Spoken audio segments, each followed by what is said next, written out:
Welcome. Nice to see you.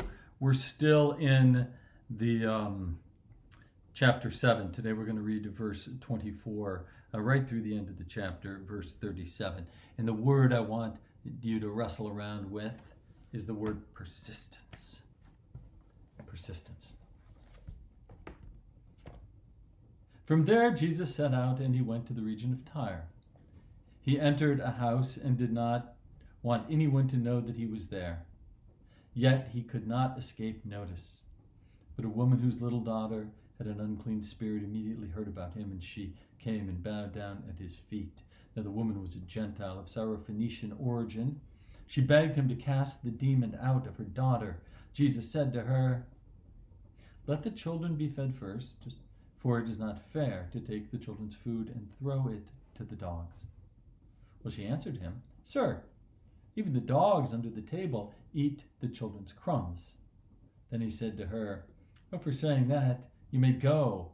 The demon has left your daughter." So she went home and found the child lying in the bed and the demon gone. Then Jesus returned from the region of Tyre, and he went by way of Sidon toward the Sea of Galilee, in the region of the Decapolis. They brought to him a deaf man who had an impediment in his speech, and they begged Jesus to lay hands on him. Jesus took him aside in private, away from the crowd, and put his fingers in his ears and spat and touched his tongue. Then looked up to heaven and sighed and said to the man, "Ephphatha," that is, "be opened." And immediately his ears were opened and his tongue was released, and he spoke plainly. And Jesus ordered them to tell no one. But the more he ordered them to tell, the more zealously they proclaimed it. They were astonished beyond measure, saying, "He has done everything well. He even makes the deaf to hear and the mute to speak." It's so interesting. So Jesus, he's up in Tyre and Sidon. It's the first time he's left sort of the region of the Jewish people and gone to the Gentile area. He's up, maybe taking a vacation on the Mediterranean. But people hear about him. They know he's there. And a woman comes, a Syrophoenician woman, and I think in the Gospel of Mark, this is the first time Jesus encounters a Gentile.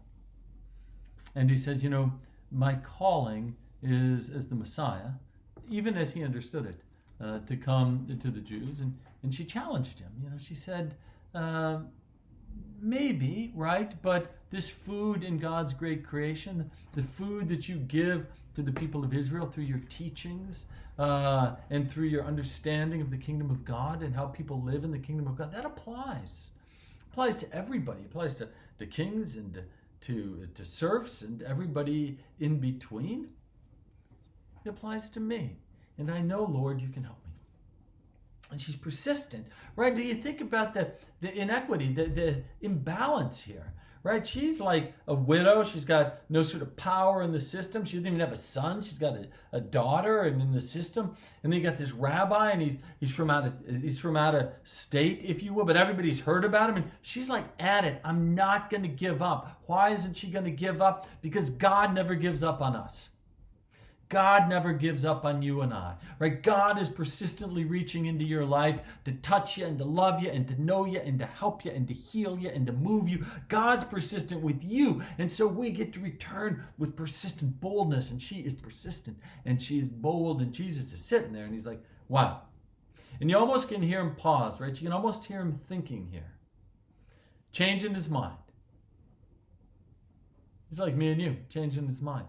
And he's like, this is of deep, true kingdom of God value. And he says, okay, your daughter's healed. And she goes home. And then we have Jesus here in the Decapolis, right? Sort of a Roman-esque, Greek-esque community, right? Built, I think it was built by the Romans, and sort of a independent trading center. And there he is, and he takes the deaf person that the friends bring. Here's this deaf person, here's this mute person, and they're persistent in their desire to heal, to have this person healed. They bring him in persistence, and Jesus takes him aside, right? And he does his diagnostic on this guy, right? Jesus, the great healer, the physician. And whatever it means to spit in dirt and, I don't know what all that stuff is. I don't know what he was doing. That's not the point. He didn't come to teach us how to do that stuff. He came to teach us how to be persistent in our love for one another, because God is persistently in love with us. And so that's my question to you. Where do you find yourself being persistent? Where's God persistent in showing God's love to you? Consider that today, that persistence. Maybe share what you find with somebody in your life. Glad to see you. Peace upon your soul.